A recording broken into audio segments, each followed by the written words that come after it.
Howdy, friends, and welcome to the Alt Country Show. I'm Emily Smith, excited for the return of this podcast. Things are a little bit different this time. I'm going to be doing an interview today. On the show, I've got Liv and Van Plating. If you don't know those names, you will. Liv recently dropped her debut full-length, which I've been listening to nonstop, and Van Plating produced the album, which was her debut as a producer. We'll talk about the album, a new single featuring Liv that dropped on Friday, and Van Plating's upcoming full-length, which is coming out this September, and features some very cool guests, including a member of the Byrds. Yes, you heard correctly. We'll talk all about it on the show today. If you're new to the Alt Country Show, welcome. This is episode 1, and I'm glad you're here. If you're an old fan of the show who's been listening for years, you're probably confused and no, this isn't really episode 1. I've been doing this show since 2007, every single week since it started. I did not miss 1 week in the 15 plus years that I did this show. So when the company I worked for abruptly went out of business during the pandemic, and I lost this show, I lost a big part of me. My taste in music grew and changed because of this show. My appreciation for true artistry and people who are making music because they love it and because they have to get it out of them. As much as I've taught the listeners and shared with the listeners over the years, I've learned with this show as well. With this new iteration, the show's growing too. It's changing. I used to do strictly playlist podcasts where I would talk about the artists, introduce you to them, tell you what I thought about them, and I'm still going to keep doing that. But I'm also going to include interview episodes like today's. You can keep up with everything that's going on at altcountryshow.com. I've got a lot planned, and I hope you'll join me for all of it. For the inaugural episode, I intentionally chose Van Plating and Liv because I believe in serendipity and fate, and Van Plating came into my life through Twitter. We interacted on a post, nothing to do with music, became Twitter friends, and found out we had a lot of really crazy connections, which we'll talk about during the show today.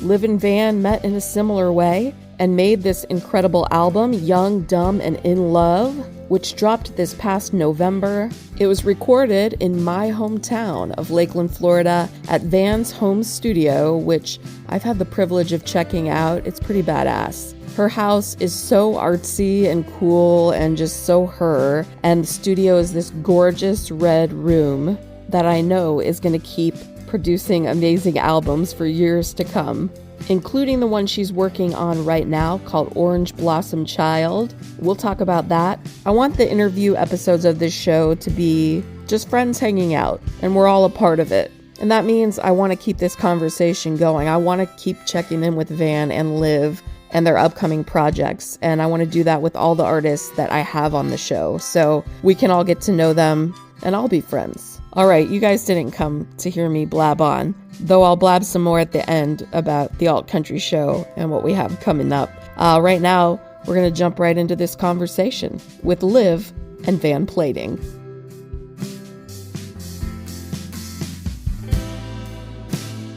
So I'm here with Liv and Van, and we all sort of know each other. Just before you got on, Van, Liv and I were talking, and she was asking where my parents were located, and I said, they live in Lakeland. Yeah. And she said, what? They do? And I was like, yeah. I said, we'll save that for the podcast. So yes. The way I met Van was on Twitter. I don't remember what the post was. You said something about Florida Southern College. And I was like, yeah, I went remember. There.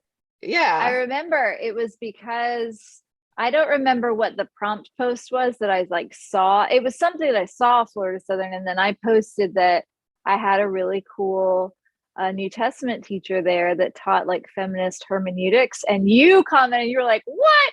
That existed in Lakeland? That sounds not right. And that was, and I, didn't know you were in music, or it was completely random. It was totally random. And then I was like, Mhm. oh, you play music. And then we found out that my like high school best friend was really good friends with Van Yeah. and her husband, Yeah. and Wild. like helped her on her wedding day. And Yeah. Oh my God, that is Yeah. so crazy. That's Yeah. awesome. yeah, Totally so we were nuts. like, oh, random. And then we met up when I went to Yeah. Lakeland, and we've hung out It was, since then. So it was almost a year ago, GMF. Can yeah. you believe that's Oh my been almost gosh. a I year can't since believe it's then? been a year. Me either. Right. And I got to go to Yeah. your cool house and see the Red Room where you guys Mhm. recorded Young, Dumb, and in Love, which I Mhm. want to hear your background story. I know a little bit of it, but how did you two meet?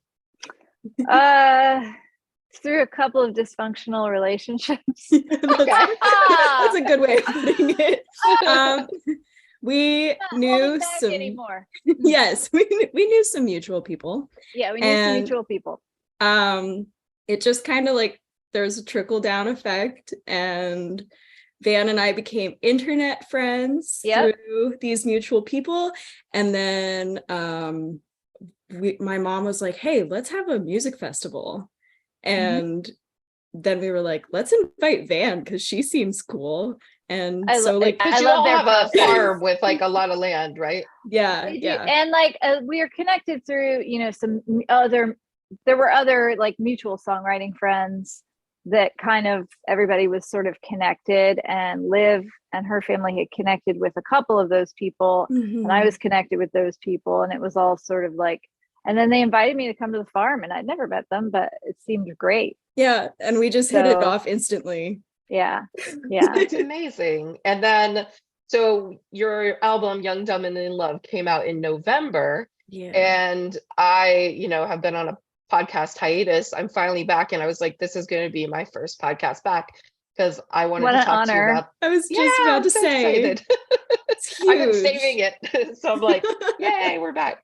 But I wanted to talk to you about the album because I love it so much. And I love that you two collaborated on this album. Mhm. I know a lot of the songwriting credits you share on it. Did you go into the studio with Van? I should tell everyone that Van produced the album Yeah. at her home studio, Yes, which she is super did. cool. Did you go into it with a lot of the songs already written? Did you guys co-write in the studio? How did that work out? Well, she had the lyrical content mostly. Why don't you talk about I loved how you said word sketches. That has stuck in my mind because you had some melodies and some, Yeah, I mean, I think about like half of the songs were pretty much written in terms of lyrically.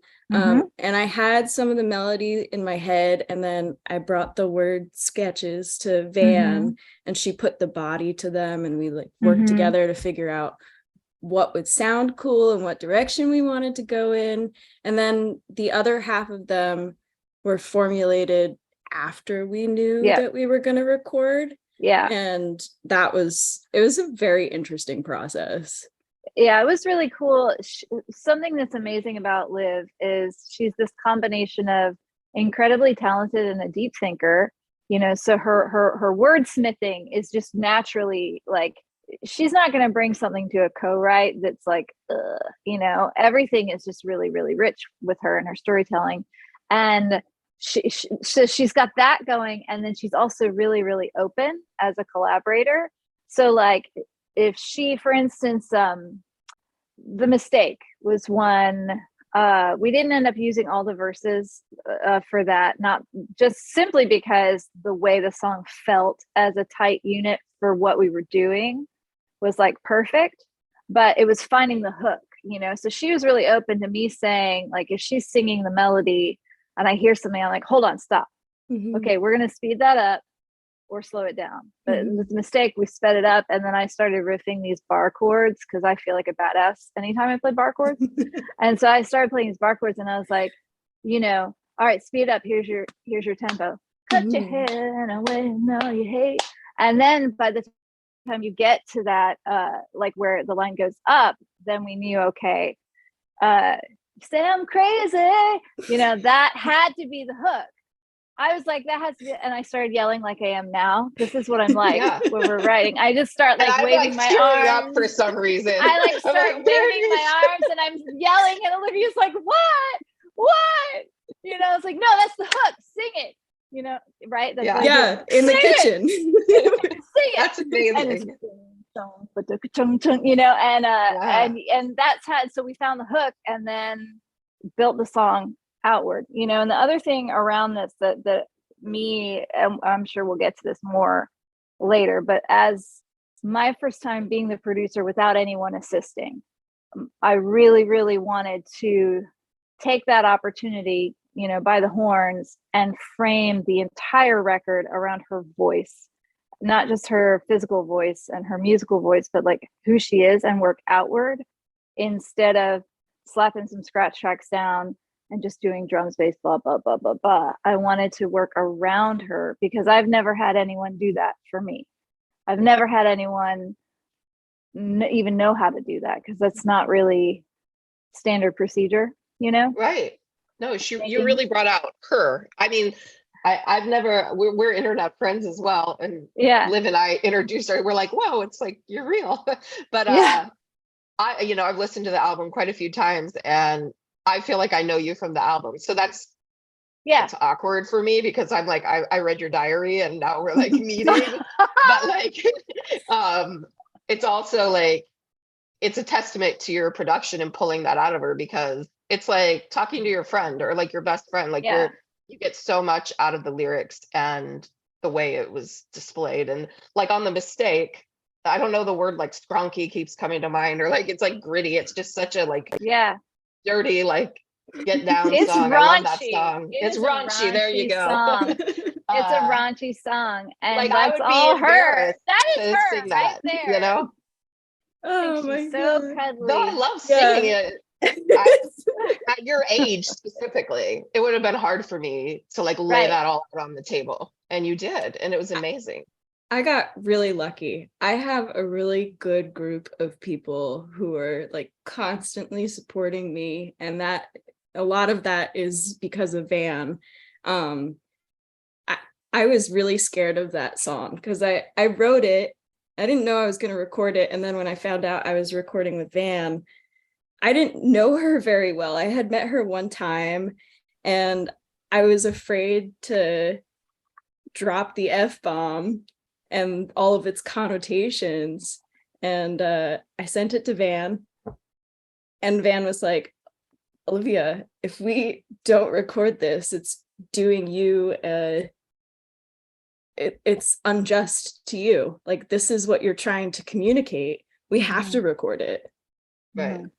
So it's a very honest song, even though it has nothing to do with any of my own personal experiences. It's just, that's the feeling. Yeah. I got very lucky. Well, you were also brave, beyond just being lucky to have a support system. You had to be brave enough to even like, it's a pretty boss move to even write those lines down in the first place, let alone sing them even by yourself, so like, don't give everybody else too much credit, because you guys are gonna make me cry. I'm like blushing over. I'm blushing over here. You're being too nice. I didn't even write a cussing song till after I worked with you. So there you go. I mean, it seems like you guys are both bringing each other out of your shells. You talked about all the people that you have around you, and I mean, I see it through the interwebs. It's like you all are tied into Nashville, but you're not in Nashville. You have friends in Nashville, and then just kind of people here and there all over that have come together.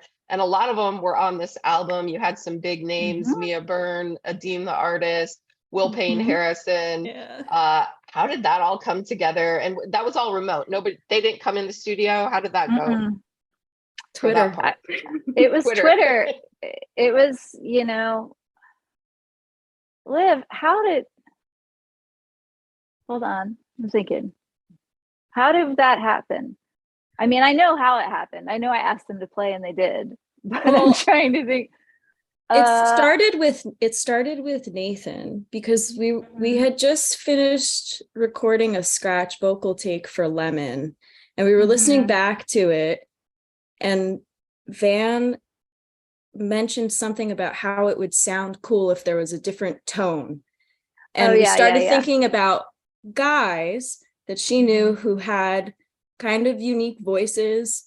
And we played a few people on her speaker in the kitchen over like a cup of coffee, I think. Yeah. And we heard Nathan and looked at each other, and like we just knew that it was going to be Nathan.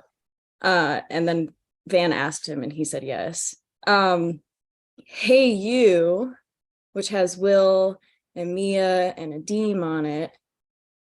I'm trying to remember how that one came. I remember. So that one, okay, all of those folks that we're mentioning, either I had known through Nashville connections that I made through like sharing PR with people. You know, Nathan and I used the same publicist for a couple of years, and that's kind of how we met. In fact, I didn't even think Nathan liked me the first time I met him in person. Like, I thought he hated my guts, but then like he kept showing up, and so we kept hanging out, and it was actually really fun.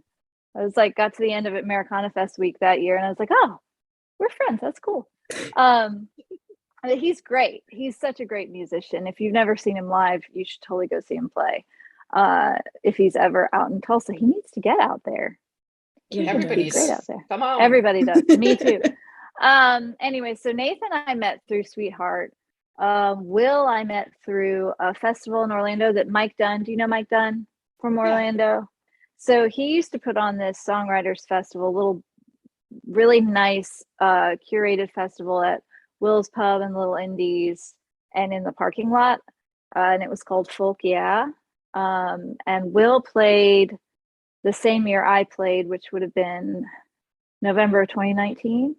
But we didn't meet there. We ended up connected through like an online group somehow that was connected to Folk Yeah, and we became friends then. So I've been friends with him the longest of everybody, and he's one of my best friends. Mia I met through Americana Fest in 2020, the year that 2021. She guested on Aaron Lee Tasjan's showcase because he was producing her album, and she came out. Sweetest, if you've ever met Mia, she's got the kindest, softest demeanor, walks out just cute as can be, plugs in a guitar, everything gets set on fire, basically. Like, she's just shredding, just crazy shredding. Incredible performance with the most beautiful heart behind it. And that's just who she is. And then she unplugged and walked off. And that was how I met her, was through Americana Fest. And, you know, and on down the line, Adeem, we were supposed to play some shows together in Florida. And so we got hooked together, and it was just a group text between artists. We were talking about playing some shows. I feel like Leon Meitzen might have been in the mix on that. And then we just never, the pandemic happened and we never ended up playing shows together, but we stayed kind of connected through socials. And so that's how all those people had been connected. And so when we were thinking through, this story's taking me forever to talk. Sorry. It's not. When I'm invested. I'd shut you up if it was boring. We're thinking through, you know, who for each song. And I really wanted for the color parts on Hey You, there's only one person I know who can do George Harrison circa 1969, and that's Mia Byrne. And I was like, I texted Mia and I said, hey, I have this song. It's got about 12 chords in it. I want it to sound like, you know, 1969, 1970. Can you send me like 3 different parts? I used all 3 parts because they're so good. Amazing. Before we even had drums in, she was the one who helped set the tone for the rest of the song. And because of her guitar playing, the drums knew where to go, the bass knew where to go, like all of that, you know. And then Adeem and Will both sang on it to bring some fun, you know, a bit of fun into it. And Adeem is great at that, and so is Will. Yeah. So it just happened, you know, and we're just in touch with all those folks through Twitter all the time because we're all on it way more than we should be. Right. But it's great. It's great. Yeah. And a couple of them have done some big things since this album. Mia signed to Kill Rock Stars, right? Adeem put out an album that went crazy everywhere. Yes. Kind of cool times. Amazing that you got them when you got them on your album, and also says a lot about where your careers might be headed. I know, Van, you're working on a new album right now. Yes, I am. Orange Blossom Child. We'll get back to that in a minute, but I was going to ask a couple more questions talking about Young, Dumb, and In Love Live. A lot of the storytelling in across the album seems very personal. Are there any specific songs that have reached maybe who they were about? And have you gotten any feedback from that? Any of the loves? Oh my God, this is the best question anyone has asked me. Let me think about this chronologically. Oh my God, you have no idea. There's so much tea behind this. Yes. I like tea. The short answer is yes. Half of them got to the people that they were about. Wow. The other half I wrote not about my own experiences, but about experiences my friends were having. And I'm not 100% sure if those songs reached the people they were originally about, but they did reach the people they became about, if that makes any sense. Okay. Yeah. Also, I did have a lot of ex-boyfriends come out from their graveyard and check on my social media when like a new song would come out, and then they'd disappear again, or they'd be stalking my mom's social media or my sister's social media. So it was an interesting period of time. Right. Did anyone actually reach out, or just a lot of stalking and behind the scenes? There was one person who I was still in contact with who reached out. Well, I was kind of not in contact with them. I don't know. It was a weird situation. They did reach out and we talked about it a little bit, and then we stopped talking for a while. So it was all in good fun. No one got their feelings hurt. That's always that I know good. of. That you know of. You talked about the festival that you put on at your farm. Is that something that's going to be happening again this year? And in line with that, do you guys have other plans to tour, or are there any shows you're playing this year to kind of get the word out about this album? I realize it came out in November, but well, it needs to be toured. I feel like it needs to get out in the world. Van and I have talked about like the scheduling of release party things, and I have never had a formal release party. Like the first EP that I put out was during the pandemic, so I didn't get to sing those songs in front of anybody for the first time until the festival I met Van at, which was May of 2021. Yeah, wow. And that EP came out in November of 2020. So it was a pretty extended amount of time. I'm doing it again. The Young, Dumb, and In Love came out in November, and I'm having my album release party in May, which Van will be attending. We have not worked out all the details yet, but they will be forthcoming. And I have a couple shows up in the air. We're just finalizing some dates and details, but those will be on my website at some point, hopefully soon. I know you all hit up Folk Alliance, Americana Fest, South by Southwest last year. Are those on your radar this year? Will you be back again at some of those? Well, Folk Alliance is next week. Now, right? Yeah. We both separately had decided, well, since I'm recording, I just can't. Folk Alliance is like the Iron Man of being an Americana musician. Yeah. Like you're up like 20 of 24 hours in the day if you're going to do it, and like actually be able to network and meet people, because the late night showcases are the ones that people actually like, where you'll meet other people in the industry, you know. So you're going to be up till 4 a.m. like every night, and it's just part of the ride, and it's awesome, and I highly recommend people do it. I mean, we met Dave Messias from 30 Tigers because we happened to be a Folk Alliance, you know, in the middle of the night at the hotel bar with everybody else, you know. Yeah. And you know he's from Lakeland, right, Emily? No. Yes. Yeah. He's from Lakeland. Liv introduced me to him. Yeah. Like grew up there? Happen? Oh yeah. Well, we're talking to Jeff Fasano. we were talking to Jeff Fasano, and then I forget how for whiskey. Yeah. I forget how everything happened, but all of a sudden I just started having a conversation about funk music with this man. And then I was there for 2 hours because the conversation was so great, and wound up finding out that he was from Lakeland. And then I was like, oh, Van, did you know David's from Lakeland? And that was the beginning of an entirely different conversation. It was so crazy. It's so such funny. A small world, especially within the music industry. I was like, you are not from Lakeland. He was like, I sure am. Yes, I am. I forget, I won't say what street it was, but it's right. You know exactly where the house was. I was like, what? Yeah. No. That's so crazy. I had no idea. We bonded over Polk County-isms and all that stuff. It was very Florida time for a little while. Yeah. Everyone around us was like, whoa, what is going on? Florida is here. Oh my gosh. Yeah, that is crazy. Yeah, it's like, yeah, it always blows my mind how everybody is connected in some weird way. Yeah. It's a really big, small world. It's a very big, small world. Yeah. It's so bizarre in the music world. Yeah. I was so you're going to do May is going to be your album release show, and a little bit of a festival out at your farm. Yep.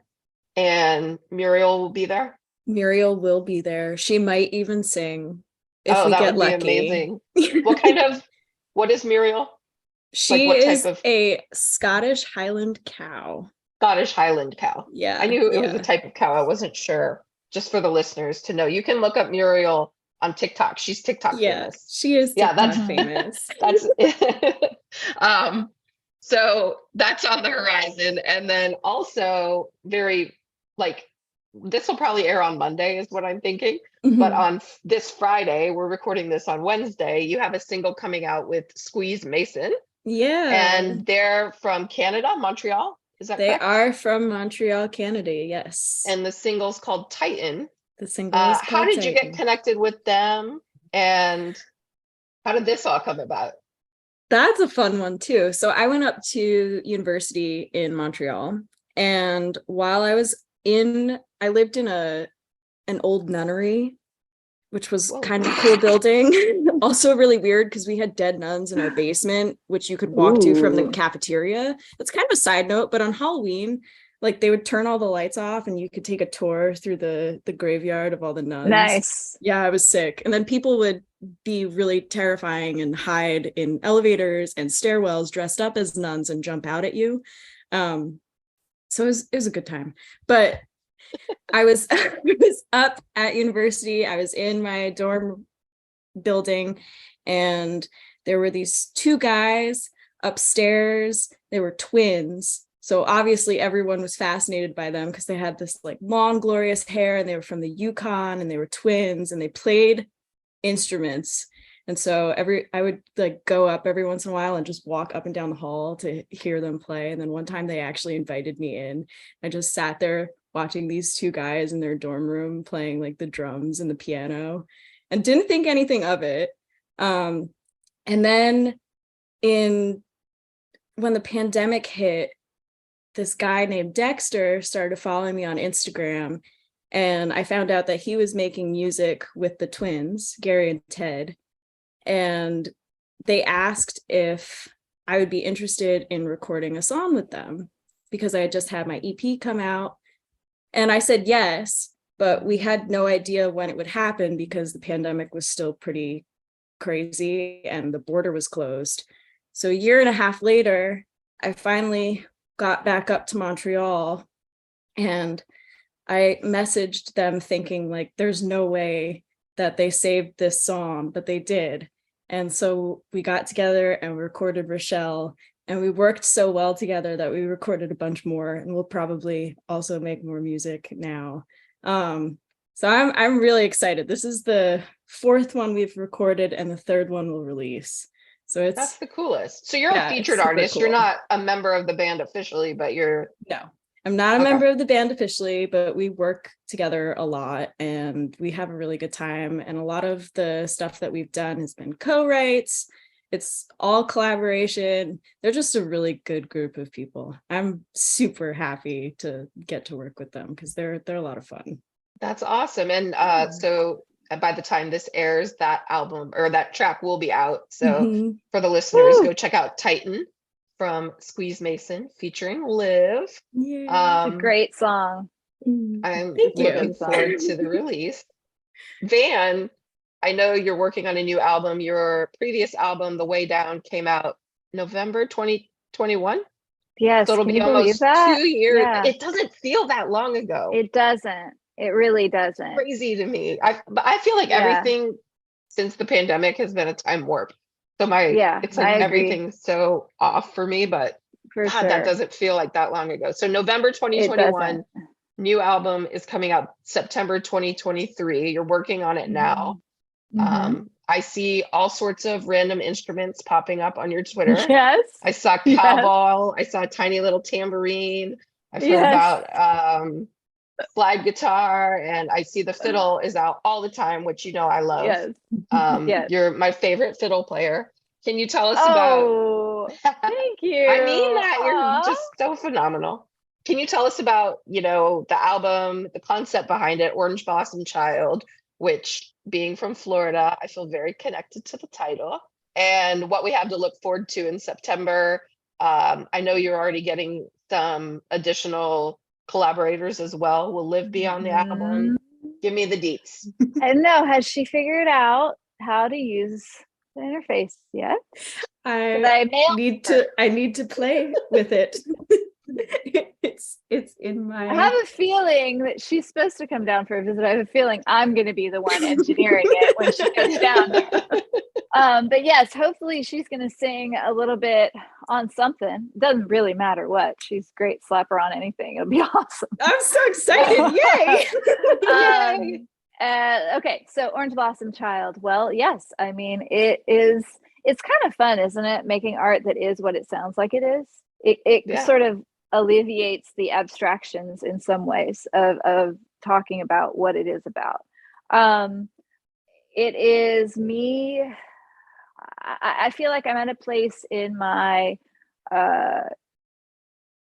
creative career where I am no longer kind of trying to figure out what I'm good at or figure out where I fit or what I how I want to present myself to the world. I feel like now on this third album, number one, I'm producing it myself. And so there's nobody filtering me this time.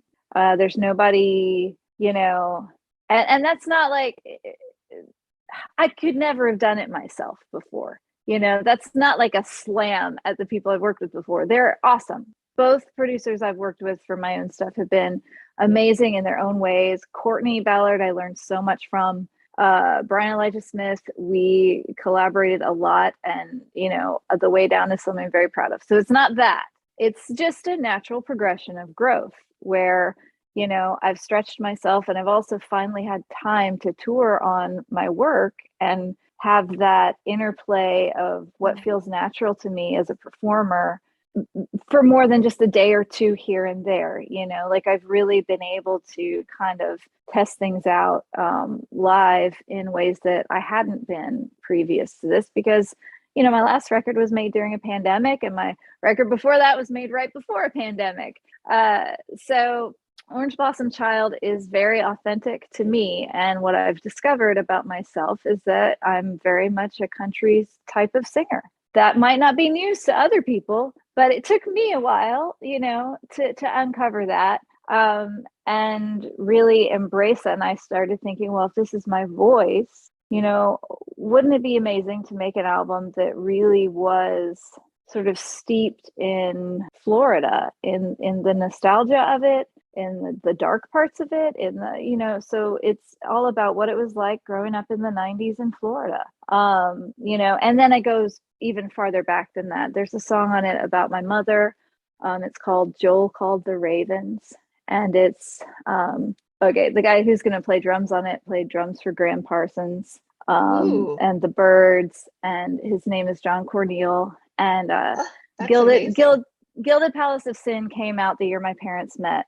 And the sound for that song is very much like that. I want it to sound kind of like that year, but now. So he'll be playing drums. It's gonna have pedal steel. Joe Newberry from North Carolina is playing clawhammer on it. So there's more like there's sort of bluegrass veins, kind of veins would be a good way to put it. There's bluegrass veins kind of running through this album that's very much a country rock record. It's edgy like me, and it's country like me. And amazing. I feel like with this record, when I, go play live somewhere, right, and then people find my music online, what they're going to find online, they're going to be like, oh, that's who I just saw. That's that messy haired, rough around the edges, but somehow still soft and tender cowgirl I just saw. That's what it sounds like. It sounds like me. And that's really, really exciting. And I love the Gram Parsons connection. We keep talking about Lakeland. For the listeners that don't know, Gram Parsons is from Winter Haven, which is Lakeland and right Winter down Haven the road. are right there. Yeah. Yeah. So that's incredible. How did that connection come about? So he plays at Hillcrest every Friday with a whole band. And like, I had not made the connection that that's who he was until maybe a year ago. Haven Magazine, which is it's a beautiful magazine. They're based in Winter Haven. They had featured me last May, and I had kind of started diving more into what they were doing. And they did a whole deep dive into music from Florida, specifically centered around like Gram Parsons Dairy Down, which is the venue that they've put together in Graham's honor in Winter Haven. And so they got all these different people from all over Nashville people, I believe that they interviewed Polly Parsons, which is Gram Parsons' daughter, for it. So there's all this stuff. And John was part of that because he was part of all of Graham's first bands. And then he had a career, in California and then in Nashville after leaving Graham's band. And so that's when I was reading this article, right? And then within the article, it starts talking about this guy, John Corneal. And then it mentioned that he played at Hillcrest. And it was like my mind went, because there's this wonderful older gentleman with the most amazing sense of style. Like, I want all of his jewelry, all of his bolos, his hat, everything. I would copy the whole outfit. He's been playing at Hillcrest on Fridays for years, like years and years and years, with a whole band in that little coffee shop. And they sound so good. And I hadn't thought about that in a long time because it had been the pandemic. And I can remember when I was writing my first album in the church basement downtown, I would surface, go down to Hillcrest, walk down to Hillcrest to get some air, grab a coffee, and he'd be playing. And I always thought, where did this guy come from? And then I wouldn't think about it again. I'd leave. So I read that article and they're like, oh yeah, he played with Gram. He played with Sweetheart of the Rodeo by the Byrds. That's him. Oh, like all that. And I was like, what? So right then and there, I was like, I didn't know at the time. This was probably last summer. I didn't know at the time that I'd be already full on recording this next album. And I just had this glimmer of a thought, how amazing would it be? He's still here. How amazing would it be to like honor him by bringing him in, I didn't know at the time if he was still playing, or what, but I had just kind of thought like, man, that would be really cool to bring him in. And then fast forward a few months, I was talking with my publisher. I have a co-publisher for this album, and that's really exciting as well. And we were talking about, different ideas for having guests on. And he was like, is there anybody like, do you have any connections with like the Skynyrd people or or all these different bands? And I'm thinking, I went, no, but I think that I know someone from the Flying Burrito Brothers. And he goes, what? And so I told him, and he goes, well, why are you talking to me right now? Go find the man. See if he wants to play some music, And so I went to his show at Hillcrest a few weeks back, about a month ago, and just the sweetest guy ever. And I had met with his manager. Before that, Gene, who's just a wonderful person who does a lot he's involved with Main Street Winter Haven, Emily, and like that whole revitalization thing that's happening. So I met with him first, And I was like, I told him, I was like, I no longer want people to be confused about where I'm from. I want them to know, understand, and respect that, like, I'm from the Orange Blossom State. I sound like that. And by the way, there's a lot of really cool musicians who have come from here who have like changed the landscape of art. Yeah. Kind of a big deal, and like bring that together and be more visible about it, And so anyway, I went to Hillcrest. There he was, resplendent in his hat with his Seminole band that was handmade for him and his bolos, and he's sitting outside. And I sat down and said hello, and he said, "You're Van, aren't you?" I said, "Yes." "Yes, I am." He said, "Well, do you know any standards?" And I said, "What?" He said, "You gonna sing?" I was like, "Whoa, I was just coming to say hi." I like came up with so many excuses. I'm like, "I've been in the studio, I haven't been playing," and he was like, "All right, next time you're playing." I was like, "Okay," and so we just talked a little bit, and he said he wanted to get together for lunch. And so I had lunch with him on Tuesday, and 3 hours later, I mean, I could have listened to his stories all day long. Right. And he's just as excited to talk about music and play music. He's still making albums. So I'm hopefully recording with him next week. And then I love all these tie-ins because, like I said, you're basically inventing a genre, like Orange Blossom Country. I'm trying to. It's that you are, and it's like the coolest thing to see, being from Florida and knowing all the history there that's kind of spread out and not grouped together as like its own scene. Right. I feel like you've been kind of like an advocate for that, and I think that's so cool. I'm trying really hard because I believe in these people. There's so many great artists from here, and they deserve to have their same little corner of the music world as anybody from the red dirt section of the world or anybody from Nashville. It's its own thing. I'm trying. That's fantastic. I'm not trying. Actually, I'm doing it. You are doing it. You're both doing it. That was one of the reasons I wanted you to be on the podcast and be the first ones back, because I respect women in music. And I think your collaboration and everything you two have done together, and Van, your story of, taking a break from music for a while and coming back and going from,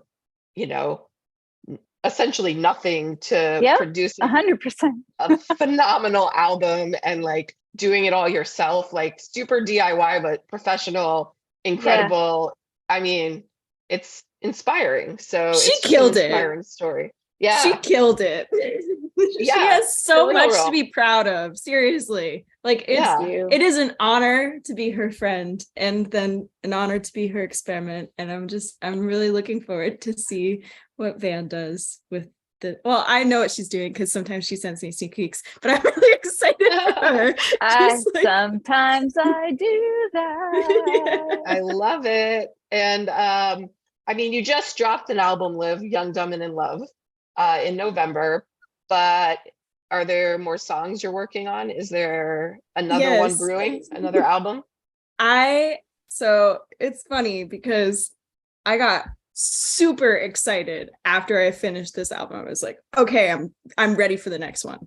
I'm not ready for the next one. I have to like think about what I want to do, because every single musical experience I've had thus far has been a little bit of an accident, in the sense that I was not aware it was happening until like 2 weeks before it was.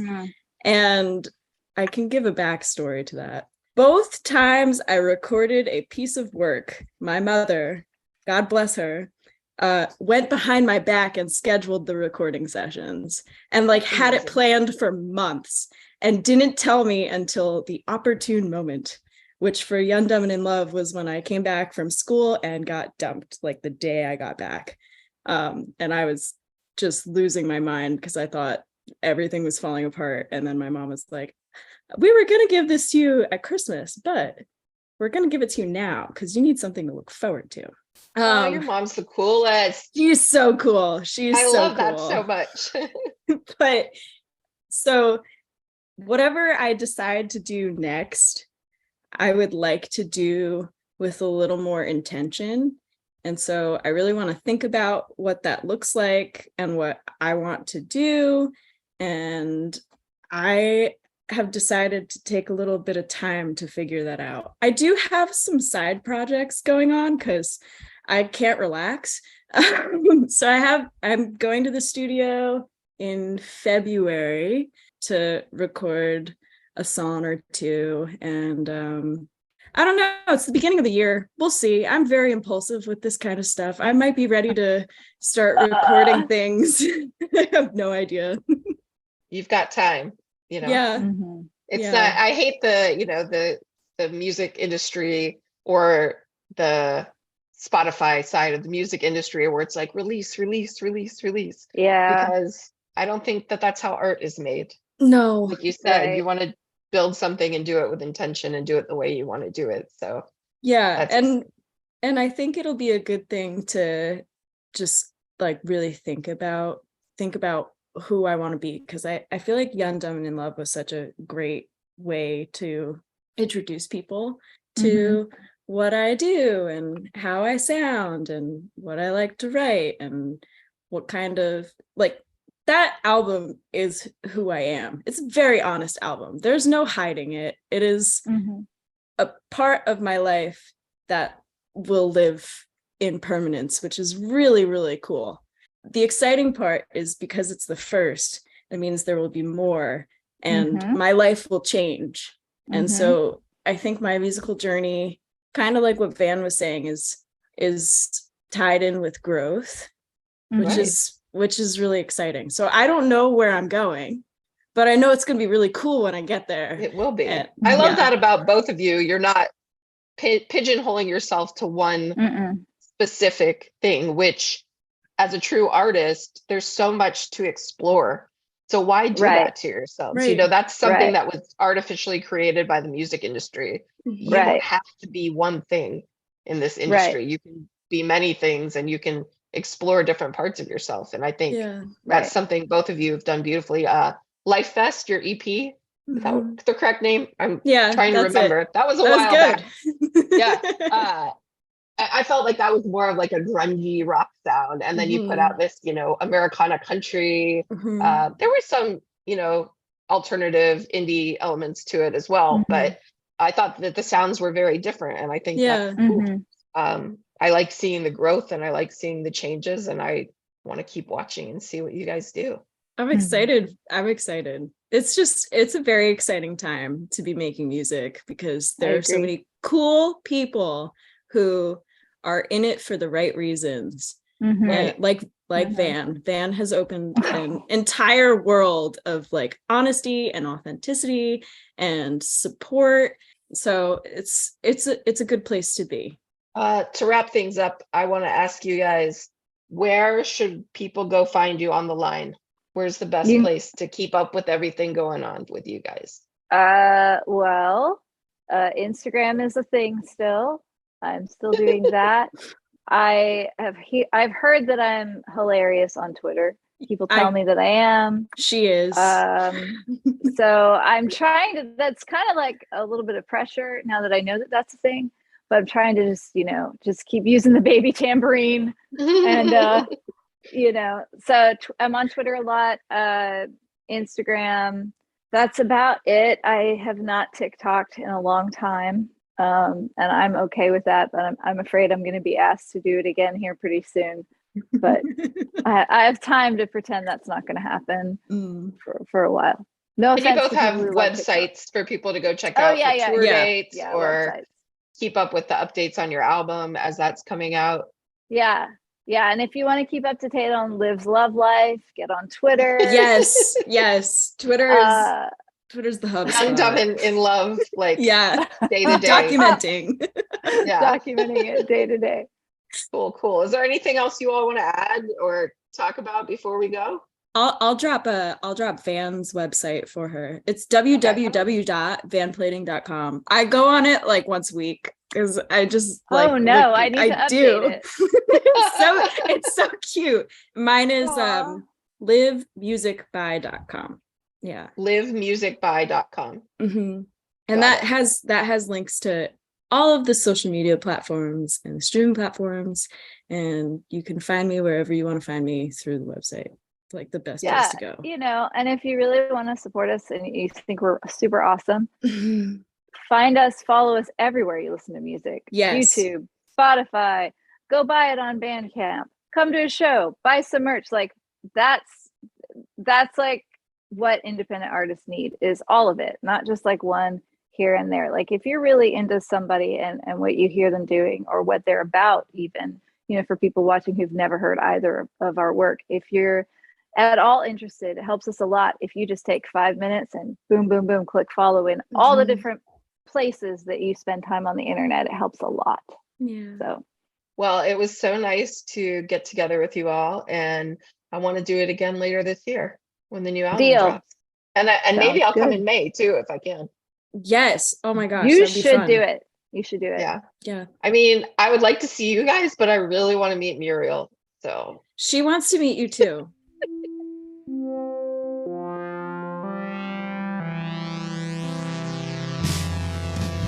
Y'all, I'm serious about Muriel. You need to go find her on TikTok.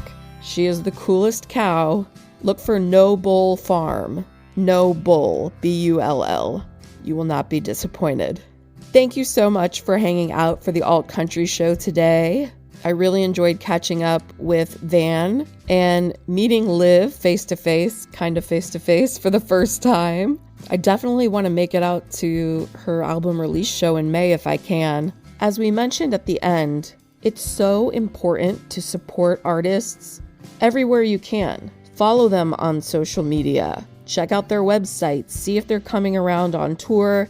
And if they're selling merch, if they're selling CDs, whatever it is, buy it. I know you can stream it for free. I get it, but that's not how artists make money. And that is not a sustainable way for them to keep making music. And that is a big thing I'm going to push for on this show. We got to support the artists. So go grab a copy of Young, Dumb, and In Love and get yourself ready for Orange Blossom Child. Van Plating is leading the charge for Orange Blossom Country, and I am here for it.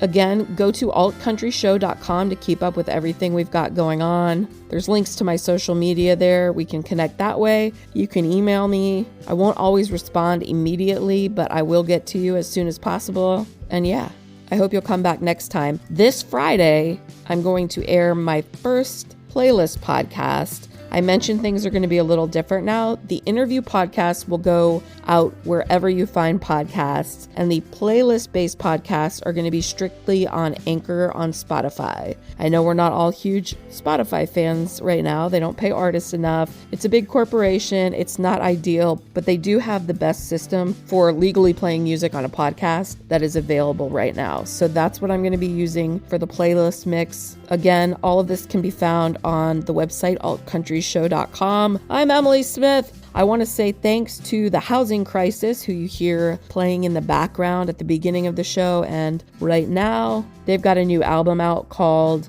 Astral Apartments. It's out on 4Bits Records, which, side note, I have to be honest, I am an owner of 4Bits Records. We're on a mission to expand the reach of the incredible Gainesville, Florida music scene and just support really good music. So thanks to The Housing Crisis. Go check out their album as well. And come join me Friday, Anchor on Spotify. Look for the Alt Country Show or go to altcountryshow.com. I'll have a link to the new playlist up.